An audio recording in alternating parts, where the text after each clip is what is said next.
என்ன கைது பண்ணி குண்டாசே போட்டுறாய்ங்க. அந்த அளவுக்கு தான் இருக்குது. அதுதான் ஓப்பனா உண்மை இதுதான். இப்போ விஜய்லாம் என்னன்னா, நம்ம சார்பா பேசுறாப்படி. இப்ப என்னையா பண்ணுவீங்க அப்படின்னு கேட்கிறப்போ, தமிழ்நாட்டு மக்களுக்கு என்னன்னா, அப்பா நம்ம சார்பா ஒருத்தன் கேள்வி கேட்க வந்துட்டான்டா அப்படிங்கிற ஒரு மேட்டர் தான்.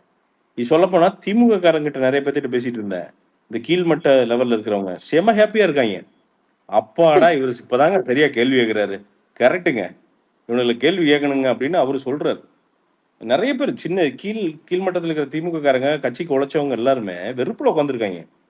அவங்க சார்பா விஜய் கேள்வி கேட்கிற மாரி தெரியுது. இன்னொன்னு ரொம்ப பிராக்டிகலா இன்னைக்கு பேசினாரு. இன்னைக்கு வந்து ரொம்ப அழகா நாகப்பட்டினத்துல பேசுறதெல்லாம் ரொம்ப நீட்டா இப்ப பேசினாரு. அழகா எளிய மக்களுக்கு எப்படி கனெக்ட் ஆகணும்? அவங்களுக்கு என்ன அவங்க பாஷைய பேசி அவங்களுக்கு கனெக்ட் ஆகணும். அவங்களுக்கு விஷயத்த கடத்தணும். அதுதானே ப்ரோ அங்க மெயினு. கரெக்ட். இல்ல அதான் ஹரிஷ். இப்போ நான் என்ன கேட்கிறேன், டேய் உங்களுக்கு என்னன்னா, உங்களுக்கு பேச்சாளர் வேணுமா? தலைவன் வேணுமா? இதான் வீடியோலயும் கேட்டிருந்தேன். இப்போ 2 மணி நேரம் எதுகை, மோனை, சீவக சிந்தாமணி, சிலப்பதிகாரம், தொல்காப்பியம், ஆஹா! ஆஹா! வளையாபதி, குண்டலகேசி, ஓஹோ! ஓஹோ! அப்படின்ட்டு ஒரு 2 மணி நேரம் பேசிட்டு, அது நாங்க வந்து பார்த்தீங்கன்னா, நீ ஃபர்ஸ்ட் சாட் பிரைஸ் ஜிபிடி வேணா கேட்டா குடுப்போம் சொல்லும். அதுக்கு.